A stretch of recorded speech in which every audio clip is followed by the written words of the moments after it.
नमस्कार मित्रों, Kota online classes में आप सभी का स्वागत है। बड़े दिनों बाद 2-3 दिन हो गए थे।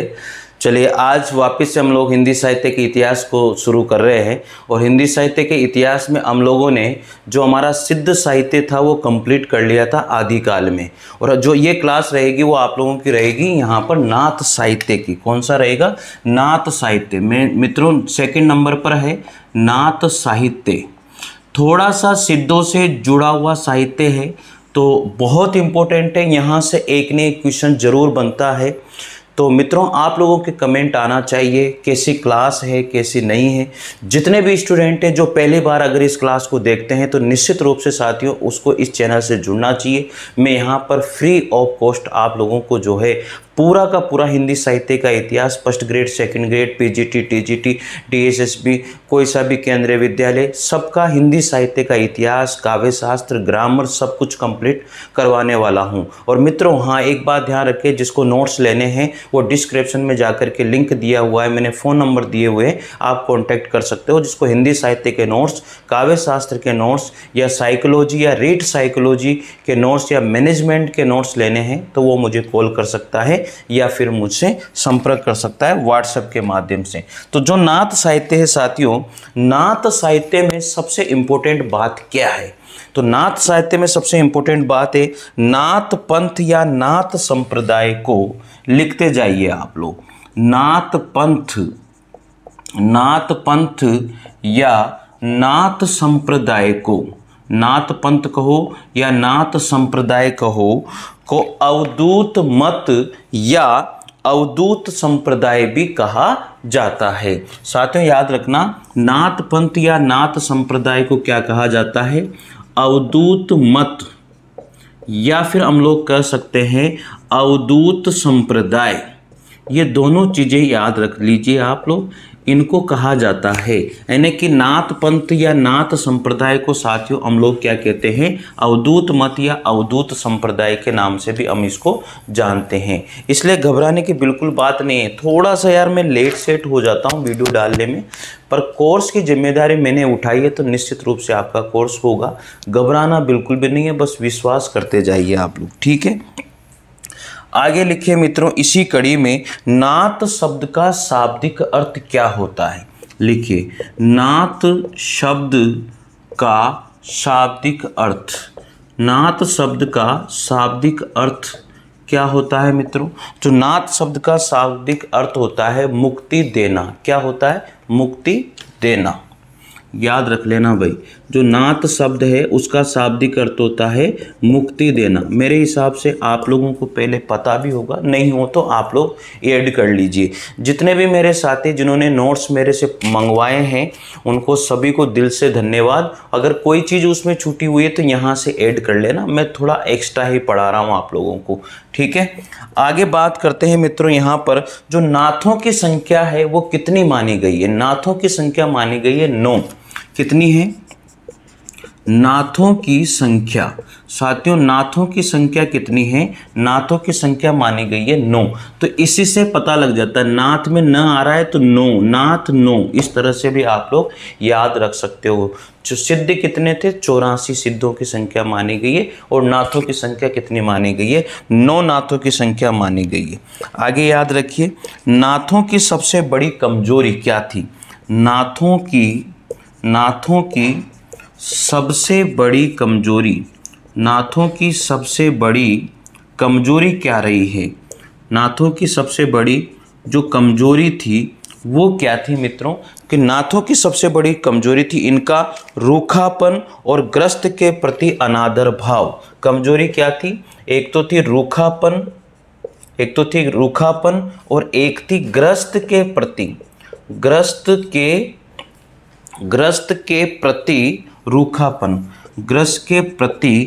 रूखापन। ये ग्रस्त जीवन को रखना ही नहीं चाहते थे। कुल मिला के बात ये है। इनका रूखापन रवैया था, अच्छा रवैया नहीं था ग्रस्त के प्रति, और एक ग्रस्त जीवन चाहते भी नहीं थे। एक तरह से सबसे मेन बात ये है। तो ये अनादर भाव रखते थे। कुल मिला के बात ये, ग्रस्त के प्रति कैसा भाव रखते थे? अनादर भाव रखा करते थे मित्रों। तो लिख लिया होगा यहाँ तक। चलिए अब आगे देखिए, नाथ संप्रदाय में भी, नाथ संप्रदाय के अब विशेषताओं पर बात कर लेते हैं। ये तो थोड़ी सी भूमिका हो गई नाथ संप्रदाय की। अब इसी कड़ी में आगे साथियों एक बार कमेंट करके ज़रूर बताना कि मैं सही तरीके से अच्छे नोट्स लिखवा रहा हूँ या नहीं लिख रहा हूँ। क्लास कैसी है इसका कमेंट आपका मेरे पास आना चाहिए मित्रों, ठीक है। और नाथ संप्रदाय की विशेषताएं लिखिए। नाथ, यहाँ से भी क्वेश्चन आता है, एक बात ध्यान रख लीजिए, नाथ संप्रदाय की विशेषताएं। अब यहाँ से भी क्वेश्चन बनता है, ये चीज़ आप लोगों को याद रखनी है साथियों। नाथ संप्रदाय में क्या क्या विशेषताएं रही है वो लिखना बहुत जरूरी है। सबसे पहले विशेषता जो रही है, हठ योग पर विशेष बल दिया है इन्होंने, याद रखना, हठ योग पर विशेष बल दिया है। और सिद्ध में तंत्र मंत्र पर ज़्यादा विशेष बल था, तो हठ योग पर विशेष बल जो है नाथों के द्वारा दिया गया है। पहली विशेषता ये होती है साथियों। दूसरी विशेषता यहाँ पर होती है नारी की ये निंदा, क्योंकि ग्रस्त जीवन ये जीना ही नहीं चाहते थे, तो इन्होंने क्या कहा, भाई नारी की तो हम लोग क्या करते हैं, निंदा ही करते हैं। ग्रस्त जीवन तो ये जीना ही नहीं चाह रहे थे ना, तो यहाँ इन्होंने क्या बोल दिया, नारी की निंदा कर दी इन्होंने, सिंपल सी बात है। तो तीसरी विशेषता होती है साधनात्मक और रहस्यवाद की भावना इनमें देखी गई है, ठीक है। ये साधना करते थे तो इसलिए साधना करते थे, इसलिए नारी की निंदा करते थे। तो साधनात्मक और रहस्यवाद इसमें देखने को मिलता है इनके इसमें, ठीक है। तो ये सबसे इम्पोर्टेंट होगी। पंचम कार का इन्होंने त्याग किया था, पंचम कार का त्याग इन्होंने कर दिया है साथियों। तो ये विशेषता भी आपको ध्यान रखनी है। अगली विशेषता है गुरु की महत्ता पर बल। क्या है? गुरु की महत्ता पर ये बल दिया करते थे, अर्थात गुरु का महत्व ये लोग समझते थे। ये सबसे इम्पोर्टेंट बात है, ठीक है। भोग विलास का त्याग इन्होंने किया है। भोग विलास प्रवृत्ति पर ये विश्वास नहीं करते थे। भोग विलास का त्याग, कौन? जो नाथ थे वो भोग विलास प्रवृत्ति पर बिल्कुल भी विश्वास नहीं करते थे, अर्थात ये भोग विलास को रखना ही नहीं चाहते थे। जैसे ऐशो और आराम की जिंदगी, नाच रहे हैं, गा रहे हैं, पी रहे हैं, खा रहे हैं, ऐसा इनका नहीं था रवैया साथियों। ये चीज़ आपको ध्यान रखनी है। आगे है 7वें नंबर पर जाति व्यवस्था या फिर साथियों वर्ण व्यवस्था। जाति व्यवस्था या फिर वर्ण व्यवस्था, जाति व्यवस्था या वर्ण व्यवस्था का ये विरोध किया करते थे कि कोई जाति नहीं है, कोई वर्ण व्यवस्था नहीं है, ये बिल्कुल विरोध करते थे इस चीज़ का। 8वें नंबर पर बात करते हैं तो 8वें नंबर की विशेषता है शैव मत। शैव मत यानी कि भगवान शिव का प्रतिपादन किया करते। जो शैव मत है उसका इन्होंने क्या किया था, प्रतिपादन किया था। तो याद रखिए साथियों, जो शैव मत का प्रतिपादन करने वाले थे वो नाथ ही थे। तो ये चीज़ आपको पता होनी चाहिए। तो एक बार मैं फिर रिवाइज कर देता हूँ, नाथ संप्रदाय की जो मुख्य विशेषताएं वो कौन कौन सी है। हठ योग पर विशेष बल देते थे। हठ योग पर विशेष बल देते थे तो नारी की निंदा भी करते थे। नारी की निंदा इन्होंने करी है तो फिर साधनात्मक प्रवृत्ति इनकी रही है, रहस्यवाद की भावना इनकी रही है।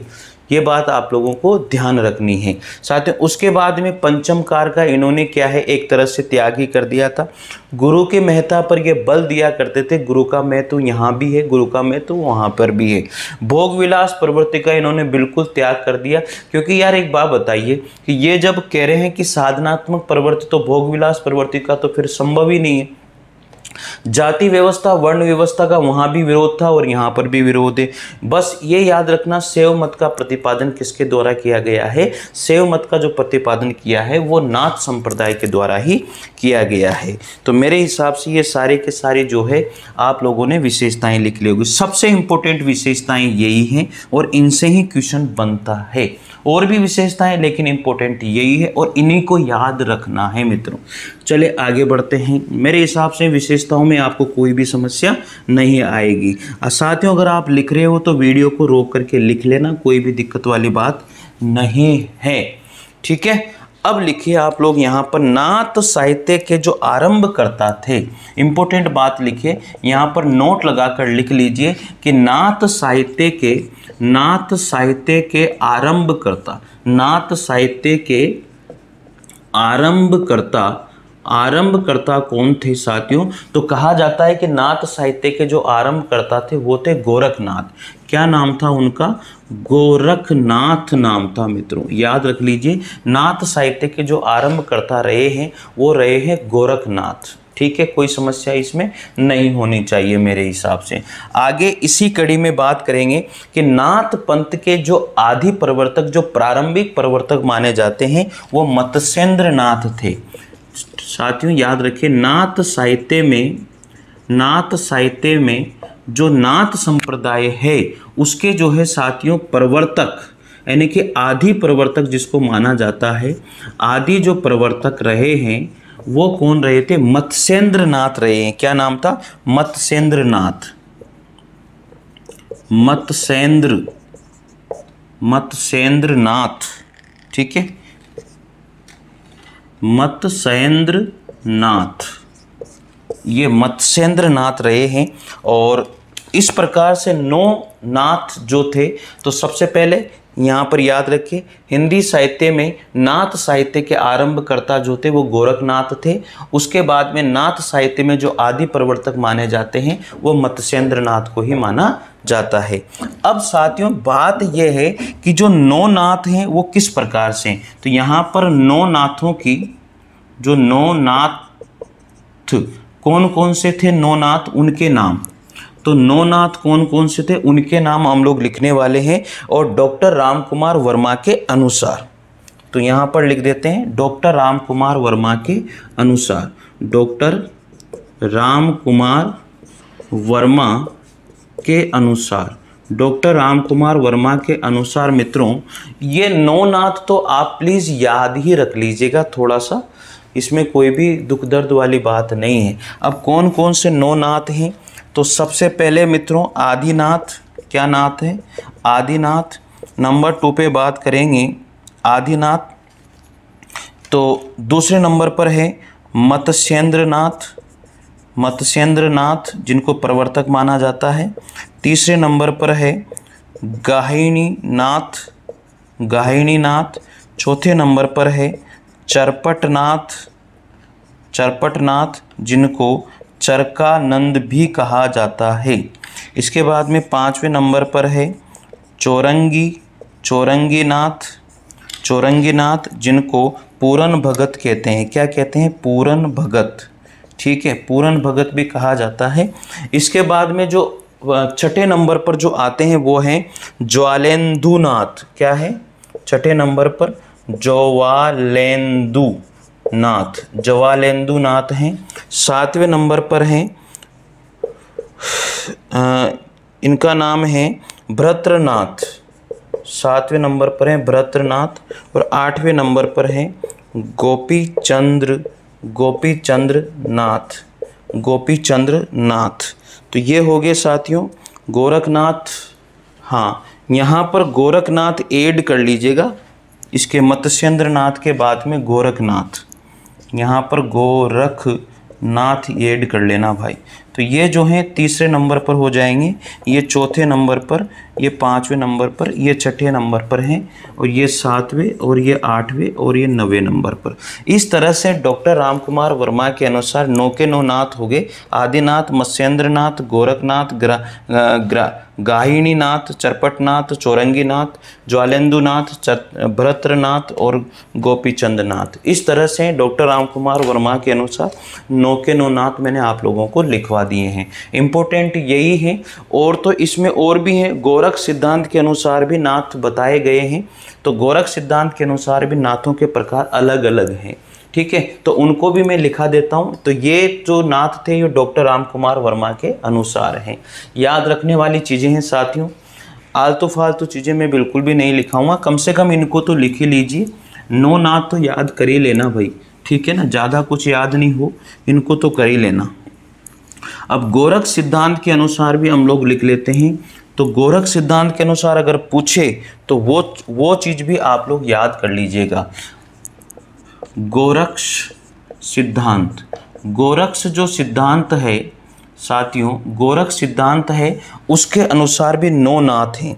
गोरख सिद्धांत संग्रह के अनुसार भी 9 नाथ बताए गए हैं। तो सबसे पहले है नागार्जुन। क्या नाम है? नागार्जुन है। नागार्जुन जो रसायनी भी इनको कहा गया है। नंबर 2 पर बात करेंगे जड़ भरत। क्या नाम है? जड़ भरत। तीसरे नंबर पर है हरिश्चंद्र, ठीक है। चौथे नंबर पर है सत्यनाथ और 5वें नंबर पर हैं भीमनाथ और छठे नंबर पर हैं गोरक्षनाथ। छठे नंबर पर हैं गोरक्षनाथ। 7वें नंबर पर बात करेंगे चरपटनाथ, ठीक है। और 8वें नंबर पर बात करेंगे जलंधरनाथ मित्रों, जिसको बालकनाथ भी कहा जाता है, बालनाथ भी इनको कहते हैं। और 9वें नंबर पर आते हैं मल्ल्यार्जुन। क्या नाम है? मल्ल्यार्जुन। तो मित्रों इस तरह से हम लोग जो है गोरख सिद्धांत के अनुसार भी 9 नाथों को इस तरह से बता सकते हैं। नागार्जुन पहले नंबर पर, जड़ भरत, फिर हरिश्चंद्र, फिर सत्यनाथ, फिर भीमनाथ, फिर गोरक्षनाथ, चरपटनाथ, जलंधरनाथ और मल्ल्यार्जुन नाथ। तो ये दोनों तरह के नाथ मैंने बता दिए हैं, एक डॉक्टर राम कुमार वर्मा के अनुसार और एक है गोरख सिद्धांत के अनुसार। तो 2 तरह के नाथ बताए गए थे, दोनों तरह से मैंने आप लोगों को बता दिया है। अब इसमें आगे बढ़ते हैं और इम्पोर्टेंट बातों के साथ। साथियों कैसी लग रही है क्लास ज़रूर बता दीजिए, कमेंट ज़रूर आना चाहिए मित्रों। और थोड़ा बहुत भी आपके ग्रुप वगैरह होते हैं उन पे शेयर भी कर दिया करो यार, आप लोगों के लिए तो मेहनत है, ठीक है। वादा किया है तो वादा निभाना है। आप लोगों ने भी मेरे से वादा किया है कि सर हम भी साथ छोड़ेंगे नहीं, चाहे कितनी भी परेशानी मुसीबत आ जाए, ठीक है। हाँ बिल्कुल, अच्छी बात है, आप लोगों का साथ मेरा बना रहे। आदिनाथ को शिव माना गया है, याद रखिएगा। आदिनाथ, इसमें लिखते जाइए आगे, आदिनाथ को क्या माना गया है? शिव माना गया है, ऐसा भी कहा जाता है, माना गया है। आदिनाथ को शिव भी माना गया है मित्रों, ठीक है। फिर आगे इसी चीज में, इसी कड़ी में आगे बात करते हैं। मत्स्येंद्रनाथ का जो मूल नाम है वो था विष्णु शर्मा। क्या नाम था? मत्स्येंद्रनाथ का मूल नाम क्या था? विष्णु शर्मा। साथियों याद रखिए, मूल नाम था विष्णु शर्मा। मत्स्येंद्रनाथ का जो मूल नाम बताया गया है वो क्या बताया गया है? विष्णु शर्मा बताया गया है साथियों। तो ये चीज़ आप लोगों को याद रखनी है। मत्स्येंद्रनाथ की संस्कृत जो रचना है साथियों, मत्स्येंद्रनाथ ने 2 रचनाएं लिखी हैं। एक तो थी संस्कृत में, अब संस्कृत में कौन सी रचना इन्होंने लिखी है? वो थी कोल ज्ञान निर्णय। क्या नाम था? कोल ज्ञान निर्णय, ये इनकी रचना रही है, कोल ज्ञान निर्णय। तो ठीक है, संस्कृत में मत्स्येंद्रनाथ ने संस्कृत में कोल ज्ञान निर्णय लिखी। इसके बाद में साथियों का इन्होंने क्या किया? संपादन किया था। इसका क्या किया था? इन्होंने संपादन किया था मित्रों, ठीक है। इसके बाद में इनकी जो है रचना है, कोल ज्ञान निर्णय का संपादन किया। एक थी प्रबोध चंद्र बागची, ये पहली रचना हो गई। दूसरी रचना थी प्रबोध चंद्र बागची, इनकी दूसरी रचना है। तो इस प्रकार से जो है साथियों यहाँ पर मत्स्येंद्रनाथ के द्वारा 2 रचनाएं संस्कृत में लिखी गई। कोल ज्ञान निर्णय लिखी नहीं गई, इसका संपादन किया था, और प्रबोध चंद्र बागची इन्होंने लिखी थी। तो ऐसा भी कहा गया है, ठीक है। आगे बढ़ते हैं, इसी क्रम में अगली कड़ी की ओर बढ़ जाते हैं। तो साथियों मेरे हिसाब से कोई भी समस्या इसमें नहीं होनी चाहिए, आपको अच्छा ही लग रहा होगा। जितनी कोशिश है, मेरी पूरी कोशिश रहती है कि मैं ज़्यादा से ज़्यादा ही आप लोगों को वर्क करवाऊँ, ज़्यादा से ज़्यादा ही आप लोगों का साथ मैं दूँ, ज़्यादा से ज़्यादा चीज़ें आप लोगों को बताऊँ मित्रों, यही मेरी नीयत होती है हमेशा। चलिए आगे बढ़ते हैं। अब क्या है साथियों, नागार्जुन, ठीक है, ये नहीं दिख रहा है इसका। नागार्जुन देखिए, नागार्जुन, नागार्जुन को हम लोगों ने क्या बोला था, रसायनी भी बोला था, ठीक है ना। तो नागार्जुन, गोरखनाथ, गोरखनाथ, नागार्जुन, गोरखनाथ, चरपटनाथ, चरपटनाथ, नागार्जुन, गोरखनाथ, चरपटनाथ और जलंधर नाथ।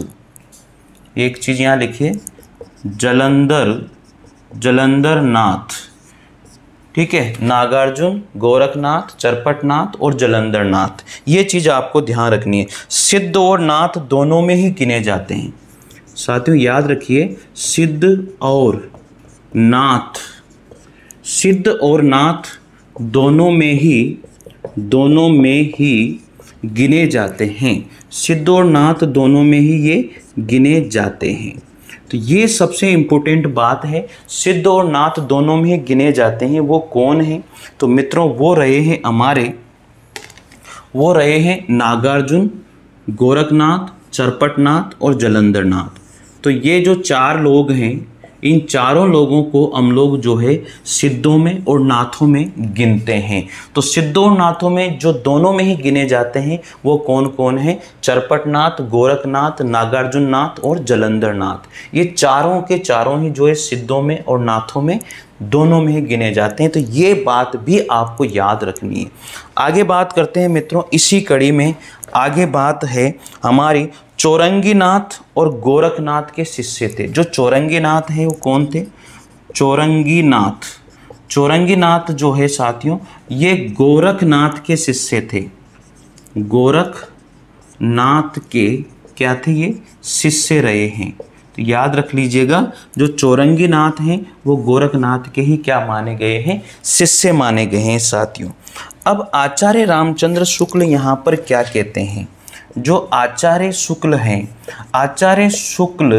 आचार्य शुक्ल के अनुसार क्या बात इन्होंने कही है? क्या इनके बारे में कोई बात इन्होंने कही है? लिखिएगा यहाँ पर। आचार्य शुक्ल क्या कहते हैं? नाथ पंथियों की भाषा को, नाथ पंथियों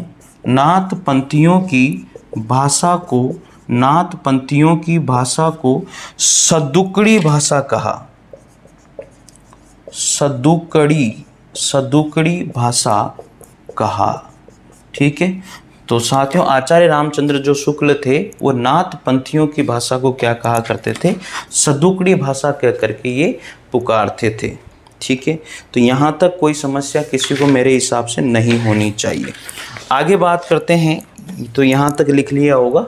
चलिए आगे, अच्छे नोट्स हैं साथियों, अच्छी चीज़ें मैं लिखा रहा हूँ और मेरी कोशिश रहती है कि इससे बाहर कुछ भी नहीं जाए।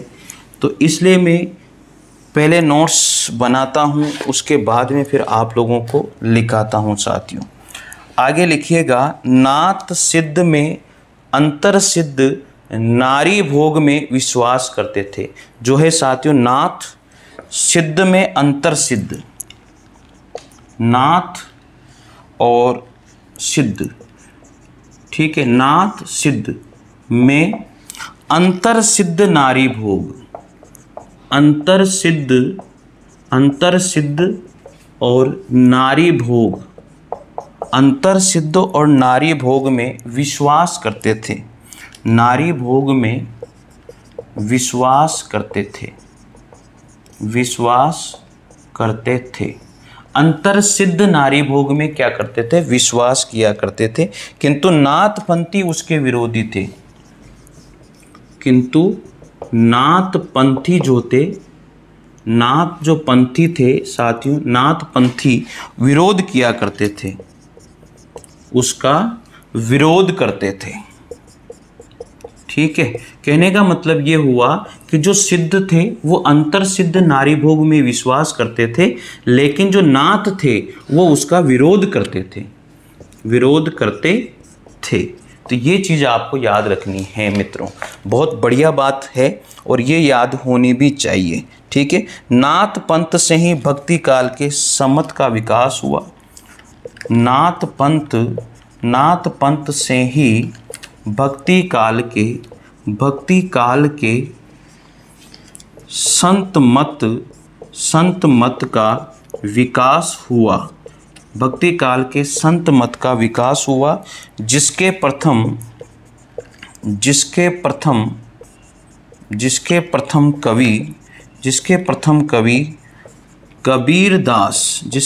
कवि कबीरदास जी थे। ऐसा भी कहा जाता है कि नाथपंथ से ही भक्ति काल के संत मत का विकास हुआ, और जिसके पहले कवि जो माने गए हैं वो माने गए हैं कबीरदास जी। ठीक है साथियों, तो ये कुछ बातें थी नाथ से संबंधित।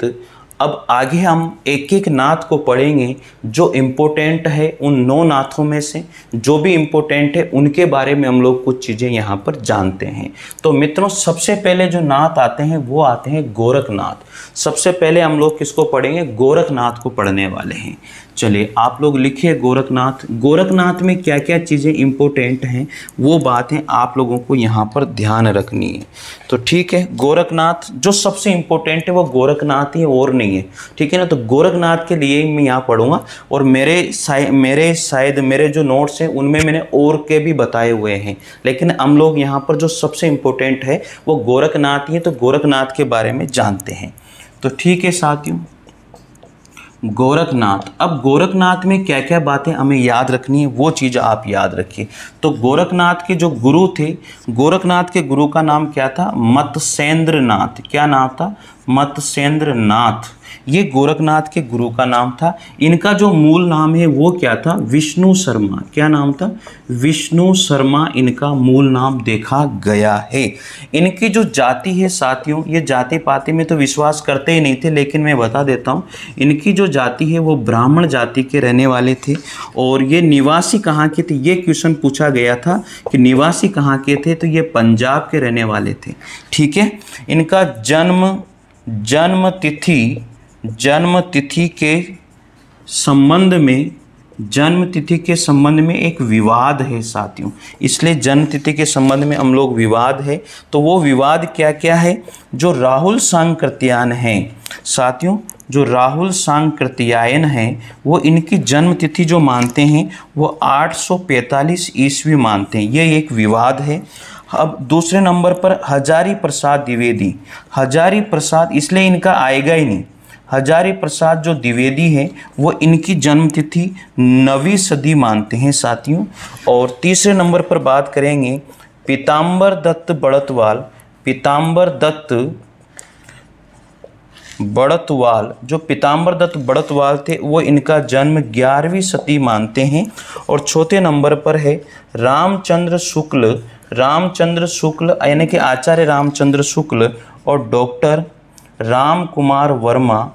डॉक्टर राम कुमार जो वर्मा हैं वो इनका जन्म 13वीं सदी मानते हैं।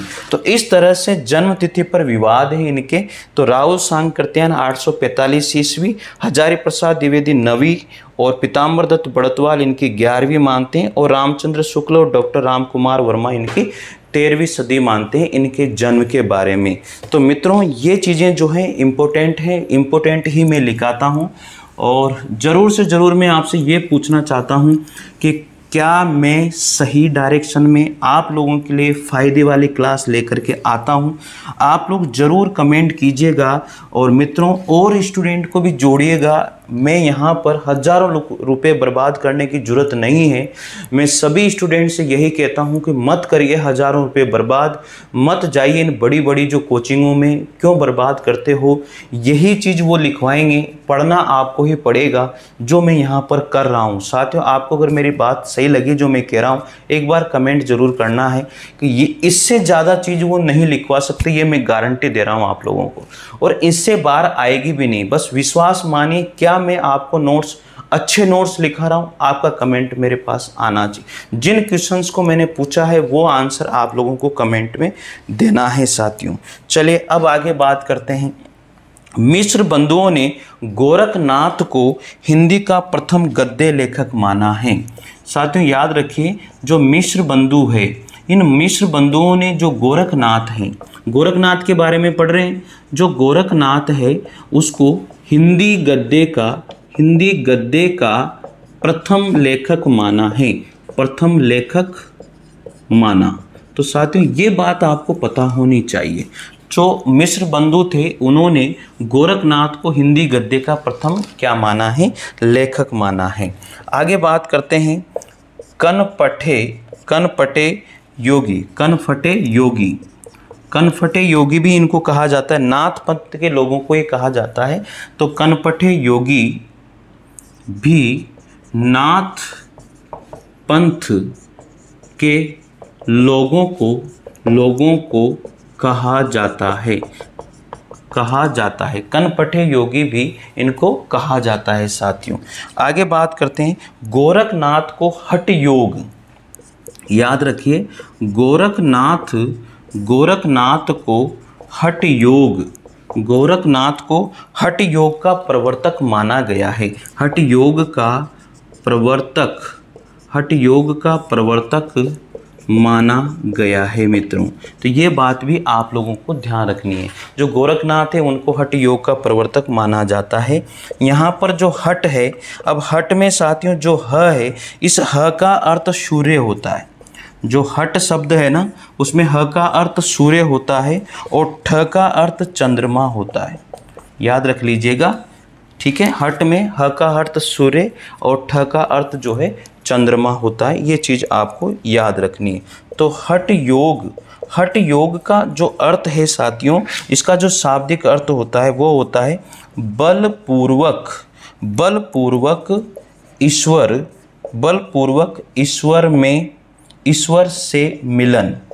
ईश्वर से मिलन। तो ये होता है इसका शाब्दिक अर्थ हठ योग का, बलपूर्वक ईश्वर से मिलन। ठीक है, मेरे हिसाब से आप लोगों को समझ में आ गई होगी बात। चलिए लिखिए या स्क्रीनशॉट ले लीजिए मित्रों। बढ़ते हैं आगे इसी क्रम में। साथियों मैंने गारंटी दी आप लोगों को, TGT PGT first grade second grade चाहे कहीं पर भी हिंदी साहित्य आता होगा, इससे बाहर हिंदी साहित्य का इतिहास जाएगा नहीं साथियों। और जिसको भी नोट्स चाहिए वो निश्चित रूप से नोट्स मंगवा सकता है। और डिस्क्रिप्शन में जो है लिंक है, व्हाट्सएप नंबर है, आप लोग फ़ोन नंबर हैं, आप लोग वहाँ से मुझे कॉल भी कर सकते हो।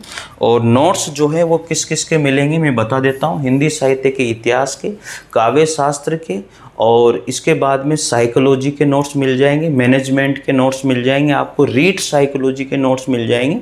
जिसको भी मंगवाना है वो मंगवा सकता है। हिंदी साहित्य पूरा कंप्लीट है, साइकोलॉजी पूरी कंप्लीट है, रीड हो, फर्स्ट ग्रेड हो, सेकंड ग्रेड हो, ठीक है। और मैनेजमेंट बिल्कुल कंप्लीट है, तो आप मंगवा सकते हो, कोई परेशानी नहीं है। चलिए आगे देखते हैं। इसी क्रम में अगली कड़ी आती है गोरखबानी का संपादन। गोरखबानी का जो संपादन है साथियों, पीताम्बर दत्त बड़तवाल के द्वारा किया गया। गोरखबानी का संपादन किसके द्वारा किया गया था? पीताम्बर दत्त बड़तवाल। किसके द्वारा किया गया था? बड़तवाल के द्वारा किया गया था। पीताम्बर दत्त बड़तवाल के द्वारा जो है गोरखबानी का संपादन किया गया था साथियों।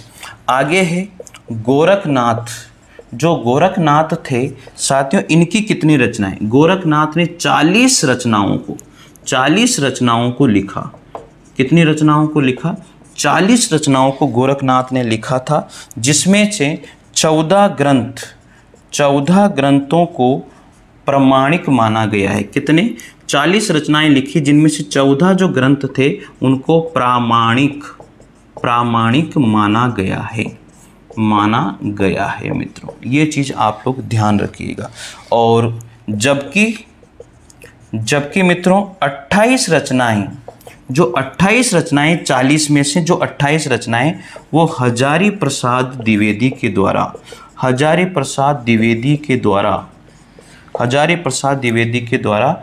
प्रामाणिक मानी गई हैं।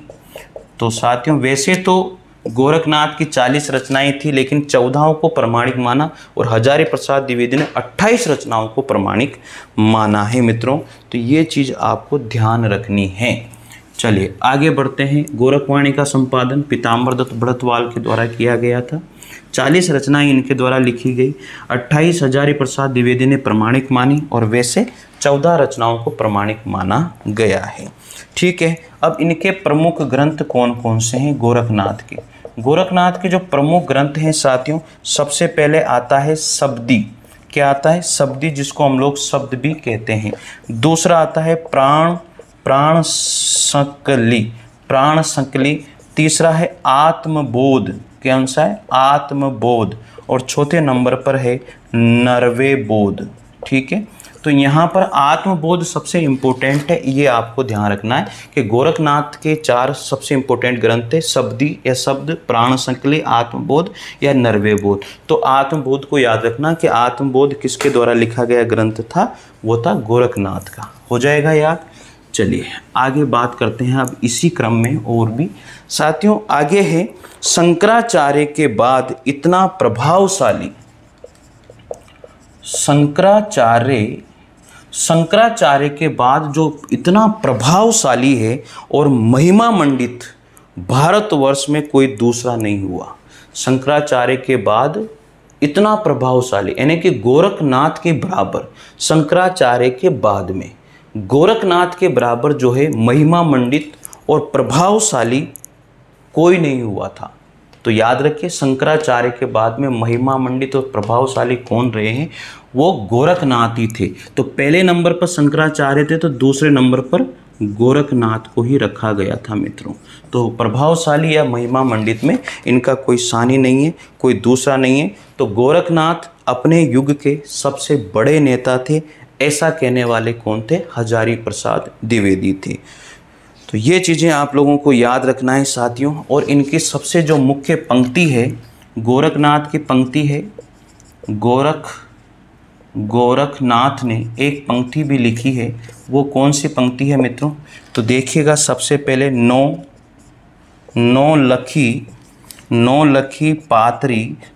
लखी पातरी आगे नाचे, ठीक है, और पीछे सहज अखाड़ा। और इसके बाद में उन्होंने लिखा है ऐसे मन न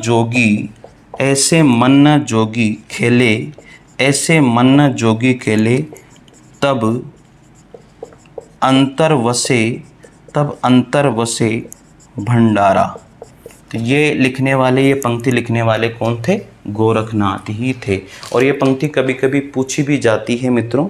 तो मित्रों, ये था नाथ संप्रदाय, नाथ साहित्य, ठीक है, आदिकाल में। तो नाथ को हम लोग कंप्लीट कर लिया है। जो गोरखनाथ है वो सबसे इम्पोर्टेंट है, बाकी को इतना नहीं पूछा जाता। बाकी मैंने जो नोट्स भेजे हैं बहुत से स्टूडेंट को, उसमें लिखा हुआ है। तो जो इम्पोर्टेंट था वो मैंने आप लोगों को यहाँ पर करवा दिया है। चलिए अगली क्लास में मित्रों हम लोग पढ़ेंगे जैन साहित्य को। तब तक के लिए जय हिंद, जय भारत। Thank you. कैसी लगी क्लास ज़रूर बताइएगा। थैंक यू साथियों।